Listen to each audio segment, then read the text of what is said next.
Assalamualaikum warahmatullahi wabarakatuh.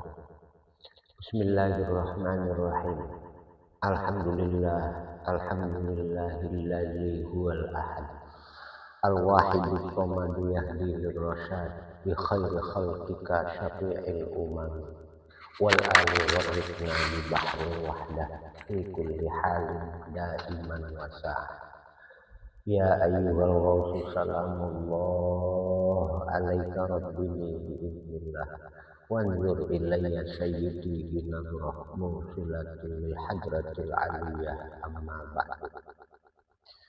Para saudaraku sekalian, selamat berjumpa kembali dalam kajian Menti Jalan Insan Mustaqim melalui kanal YouTube Gubuk Studio Media Dakwah. Kajian berbasis kitab Al-Hikam Syekh Ahmad Ibnu Athaillah As-Sakandari radhiyallahu anhu. Para saudaraku sekalian,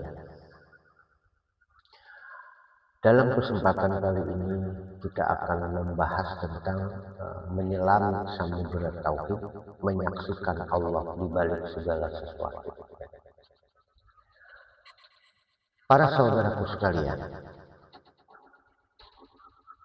marilah kita merenungkan sebuah gambaran yang sangat sederhana, namun mengandung pelajaran tauhid yang begitu mendalam. Bayangkan seorang bayi yang tampak sedang berdiri. Mata kita melihat seolah-olah bayi itu berdiri dengan kakinya sendiri, namun ketika kita perhatikan secara lebih dekat, lebih mendalam lagi, ternyata ada seseorang yang menopangnya dari belakang. Jika tangan yang menopang itu dilepaskan, maka bayi berdiri tersebut pun ini tidak akan pernah ada. Jika tidak ditopang lagi, maka bayi tersebut pun sudah tidak mampu lagi berdiri dengan kakinya. Para saudaraku sekalian, mata lahir melihat bayi itu berdiri. Ya, ini mata lahir. Namun mata hati ini menyadari adanya penopang yang membuatnya tetap tegak berdiri. Jadi pada hakikatnya bayi yang berdiri sendiri itu tidak pernah benar-benar ada. Yang ada adalah bayi yang ditopang. Ya. Para saudaraku sekalian, demikian pula keadaan seluruh makhluk di alam semesta ini. Ya. Ketika melihat manusia berjalan, burung terbang, pohon tumbuh, air mengalir, dan melihat berbagai peristiwa yang terjadi setiap saat. Jadi secara lahiriahnya, semuanya tampak memiliki keberadaan, terlihat memiliki sifat, ya, terlihat memiliki kemampuan masing-masing. Ini dalam pandangan mata lahiriah.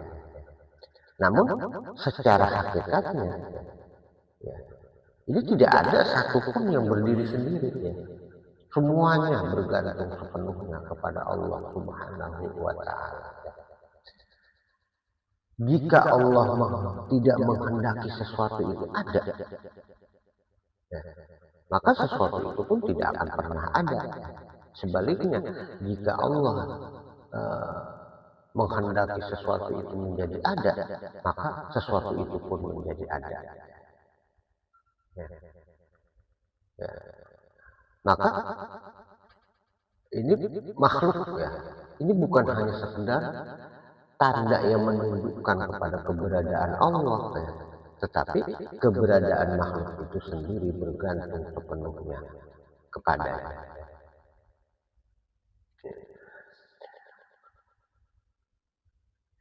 Makhluk itu bergerak, makhluk itu berbuat, makhluk itu begini dan begitu. Itu semuanya semata-mata karena kehendaknya Allah. Ini dari sisi hakikatnya. Para saudaraku sekalian, coba perhatikan sehelai daun yang terlihat bergerak di tiup angin. Mata kita melihat daun yang bergerak, bergoyang. Namun sebenarnya yang menyebabkan gerakan daun itu adalah angin yang tidak terlihat. Orang yang hanya memperhatikan daun tanpa menyadari, tanpa berusaha menyadari keberadaan angin yang sedang menghembusnya, ya, ini otomatis pandangannya ini akan terhalang, akan berhenti hanya pada penglihatan lahiriah semata. Dan bisa jadi justru ia akan mengagumi ya, keindahan dedaunan bergerak-gerak. Ya, karena pandangannya terhenti hanya sampai di situ. Begitu pula dalam kehidupan para saudaraku. Banyak manusia yang hanya melihat kepada sebab-sebab yang tampak. Ya. Mereka melihat kekuatan, jabatan, harta, kecerdasan, dan berbagai faktor duniawi lainnya. Namun, mereka lupa bahwa di balik seluruh sebab itu ada kehendak Allah yang maha kuasa, yang maha menghendaki, maha mengatur, dan sebagainya. Ketika Allah membuka mata hati seseorang, otomatis nih, orang tersebut akan melihat bahwa di balik setiap sebab ini terdapat musabbibul asbab, yaitu Allah yang mengadakan sebab. Ya. Dan ia mulai menyadari bahwa segala sesuatu berjalan dalam pengaturannya. Pada saat itulah seseorang tidak hanya mengetahui tauhid dengan akalnya semata, tetapi mulai merasakan tauhid di dalam hatinya. Ya. Kesadaran ini bukan lagi sekedar ilmu yang tersimpan dalam pikiran, melainkan sebuah rasa yang hidup di dalam jiwa. Para ulama ini menyebutnya sebagai zauq, ya, yaitu rasa rohani yang membentuk cara pandang dan perilaku seseorang. Ini disebutnya zauq, zauqon. Para saudara sekalian, ketika rasa tauhid itu semakin kuat, ego dan kesombongan pun perlahan-lahan akan runtuh. Seseorang tidak lagi merasa hebat karena dirinya. Ia tidak lagi merasa memiliki kekuatan secara mandiri. Ia menyadari bahwa semua yang ada padanya hanyalah anugerah Allah. Renungkan ini para saudara. Allah berfirman, "Wa qul ja'al haqqu wa zahaqal batil, innal batila kana zahuqa." Dan katakanlah, telah datang kebenaran, lenyap kebatilan. Sesungguhnya kebatilan itu pasti akan lenyap. Para saudaraku sekalian, ketika kebenaran telah hadir dalam kesadaran hati, kesadaran penyaksian dalam kajian, dalam kaitan kajian di sini, bahwa segala sesuatu itu semata-mata memang sebab Allah. Segala sesuatu itu menjadi berwujud, bersifat, dan berbuat semata-mata karena pertolongan Allah. Inilah yang dimaksud kebenaran yang hidup di dalam hati. Jika kesadaran seperti itu telah hidup di dalam hati, ya, maka wazahaqal batil, lenyap kebatilan. Lenyap. Kebatilan dalam bentuk apa? Yaitu tadi ego, anania, pengakuan, sombong, dan sebagainya. Ini akan lenyap karena ia sadar kemampuannya, hartanya, ilmunya, kehebatan yang ada pada dirinya dan semacamnya. Itu semua tidak lebih semata-mata sebab Allah yang memberikan, yang menolongnya. Ya. Andai Allah sudah tidak lagi menolongnya, maka lenyap sirna semua itu. Ya, maka dipertegas innal batila kana zahuqa. Sesungguhnya segala yang batil itu akan lenyap. Ya. Renungkan para saudara. Para saudaraku sekalian, manusia itu memiliki dua sisi kesadaran hati. Dua sisi kesadaran yang saling melengkapi. Dua sisi yang saling melengkapi. Apa? Yaitu sisi lahir dan sisi batin. Dengan daya lahir, manusia menangkap bentuk dan berbagai peristiwa yang tampak, yang terlihat. Sedangkan dengan daya batinnya, manusia itu dapat menyelami makna dan hakikat yang ada di baliknya. sesuatu yang tidak terlihat tetapi nyata dapat dirasakan. Seperti keberadaan angin yang menghembus dedaunan. Mata lahir menangkap daun bergerak-gerak, tetapi batin itu justru bisa menangkap, bisa merasakan, ya, melihat dengan rasa dan perasaannya bahwa itu adalah angin. Padahal angin ini tidak terlihat. Ya. Ini seperti itu analoginya. Ya. Jadi keduanya ini tidak boleh dipisahkan. Ya. Ketika mata melihat makhluk, jadi kalau dikatakan makhluk ini, apapun yang berwujud, apapun yang bersifat, dan apapun yang berbuat pada segala sesuatu, apapun ya, yang selain Tuhan, ini disebut makhluk. Jadi ketika mata lahiriah ini melihat makhluk, ini hati ini harus segera menyadari ya, bahwa makhluk itu ada semata-mata ya karena Allah, sebab Allah la haula wala quwata illa billah, kecuali dengan kehendaknya Allah. Ya. Ketika melihat sebab, hati harus menyadari bahwa sebab itu bekerja semata-mata illa billah. Dengan cara inilah ini maka syahadat menjadi hidup. Ya. Syahadat menjadi hidup persaksian. Sebab pada dasarnya orang-orang yang sampai pada kesadaran selalu merasakan kehendak Allah di dalam segala sesuatu yang ada dan terjadi, mereka itulah orang-orang yang secara hakikatnya selalu bersyahadat. Ya, mereka selalu dengan zauqnya, dengan rasa dan perasaan seolah selalu berkata, aku bersaksi tiada Tuhan selain Allah. Asyhadu an la ilaha illallah. Dan mereka lah sebenarnya orang-orang yang senantiasa berzikir, la ilaha illallah. Tiada yang berwujud, bersifat, berbuat illallah, melainkan hanya Allah. Adapun yang selainnya itu diwujudkan, disifatkan dan diberi kemampuan untuk berbuat.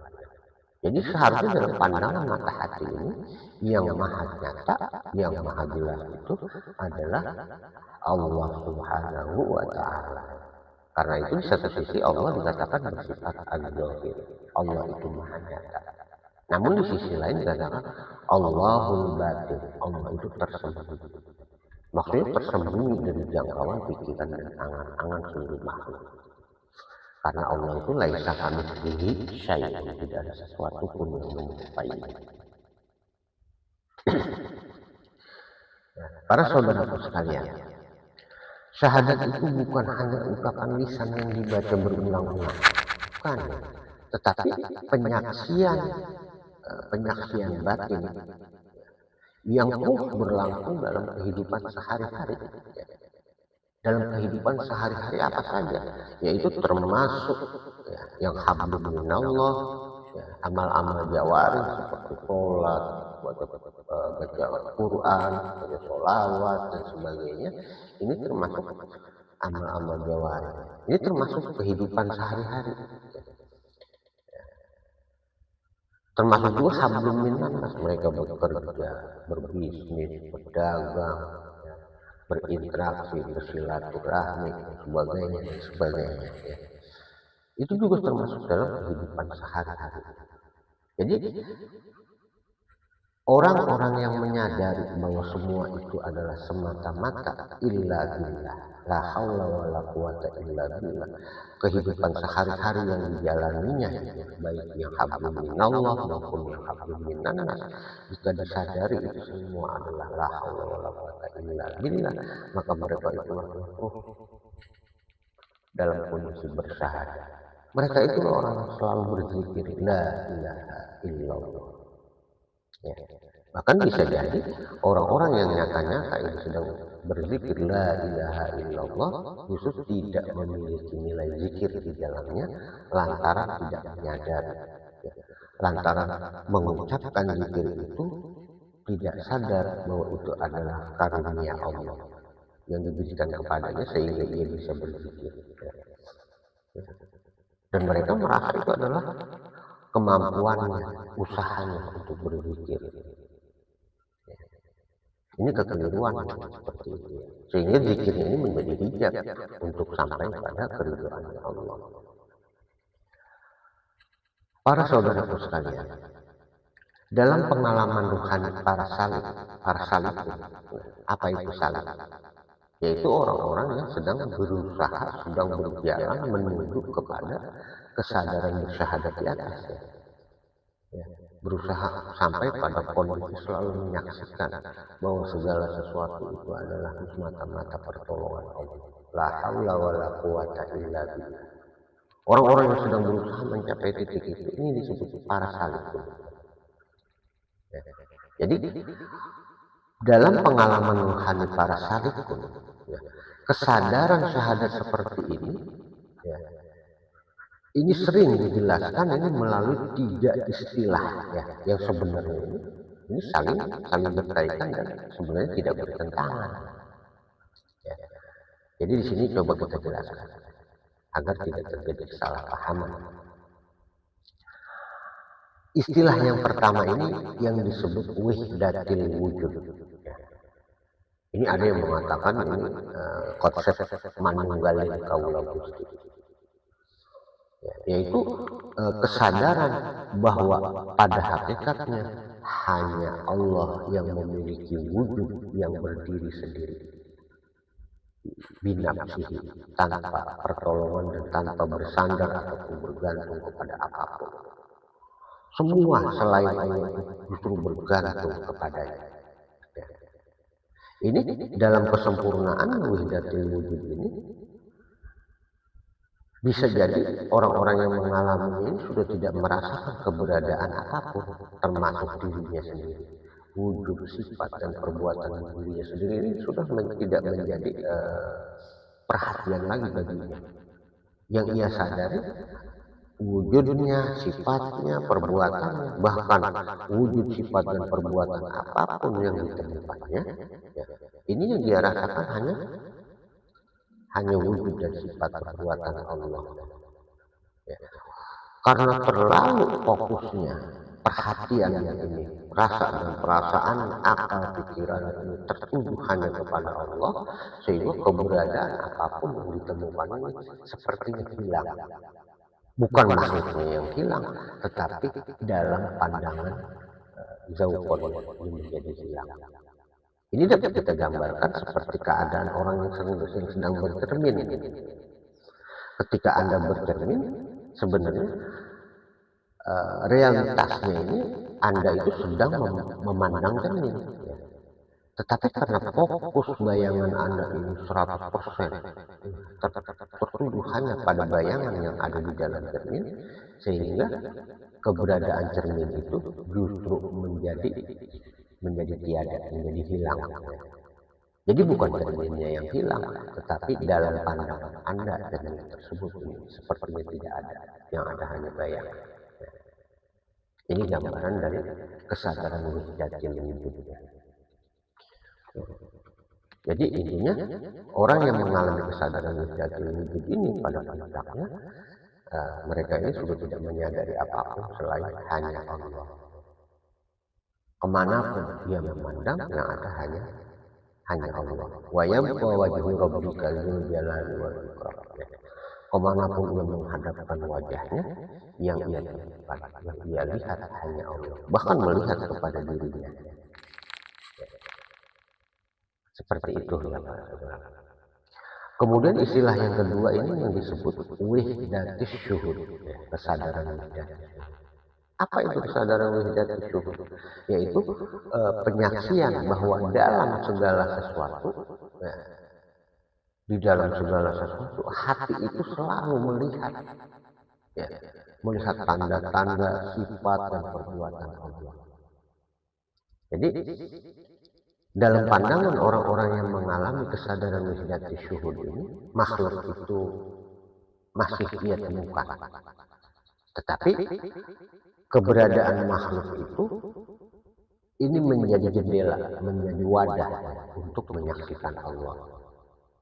Ya, ini dapat dianalogikan seperti angin yang berhembus menerpa dedaunan yang membuat dedaunan itu bergerak-gerak.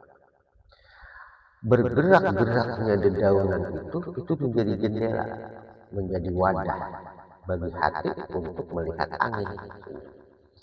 Ya, padahal secara eh, realitasnya angin itu tersembunyi, angin itu tidak terlihat. Tetapi lantaran angin tersebut berhembus menerpa dedaunan, sehingga angin itu dapat dirasakan keberadaannya. Ya. Ini wihdati syuhud. Begitupun orang yang mengalami kesadaran tersebut, ya, melihat makhluk, melihat wujud, sifat, dan perbuatan. Ini perbuatan makhluk.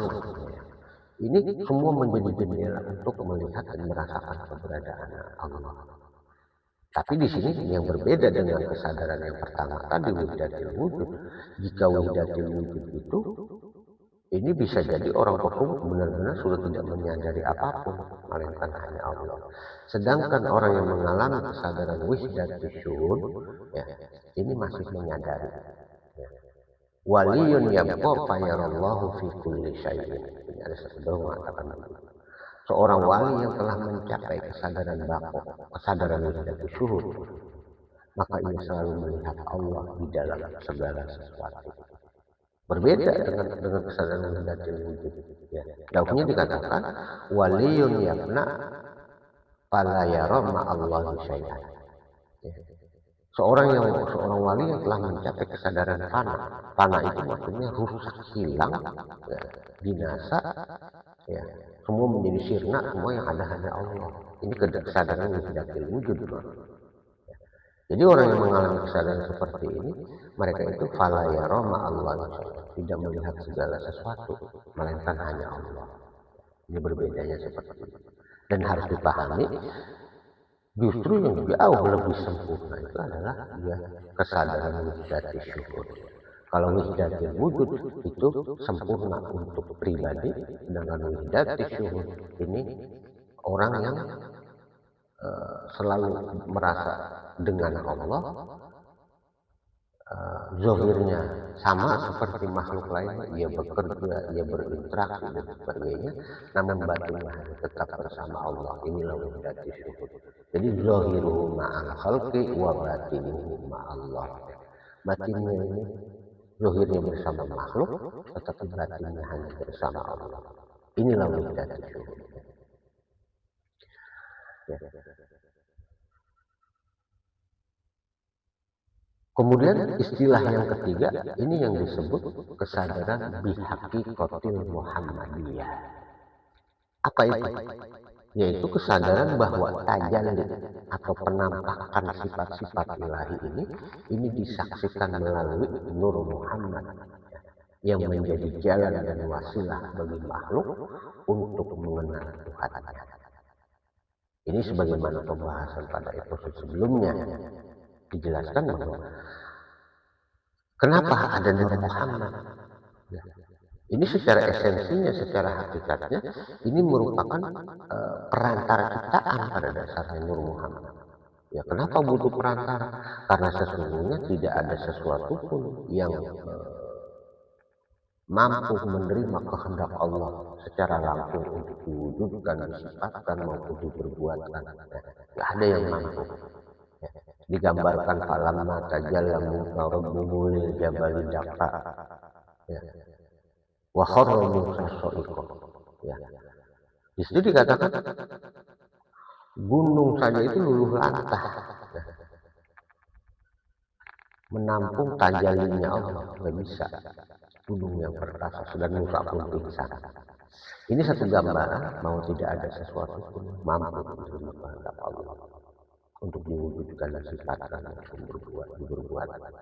Namun jika pada kenyataannya ternyata bergerak, berdiam, berwujud, bersifat dan berbuat ini, di sini dikatakan semua itu adalah kehendak Allah. La haula wala quwata illa billah. Ini menunjukkan ada sesuatu di antara. Ini yang disebut perantara ciptaan yang berupa Nur Muhammad. Dan Nur Muhammad inilah, ya, orang yang menyadari segala sesuatu itu adalah Nur Muhammad, ini yang disebut sampai pada tingkat kesadaran di hakikatul Muhammadiyah. Ya, jadi inilah jalan wasilah ya bagi makhluk, bagi manusia khususnya ini untuk sampai mengenal dan bermakrifat kepada Allah Subhanahu wa Ta'ala. Para saudaraku sekalian, ketiga istilah di atas ya, ini bukanlah tiga ajaran yang berbeda pada dasarnya. Ini harus dipahami. Ketiganya ini berbicara tentang satu realitas tauhid yang sama. Tetapi dilihat dari sudut pengalaman rohani yang berbeda tentunya. Jadi yang membedakan ini sudut pandang pengalaman rohaninya. Prinsipnya ketiganya ini sebenarnya prinsip tauhid, kemurnian bertauhid. Dilihat dari sudut pandang pengalaman rohani orang-orang yang mengalami wahdatul wujud, maka semuanya ini menjadi tiada. Yang ada hanya Allah. Ya, yang berwujud bersifat berbuat hanya Allah. Makhluk tidak ada. Ini dalam dimensi wahdatul wujud, pengalaman wahdatul wujud.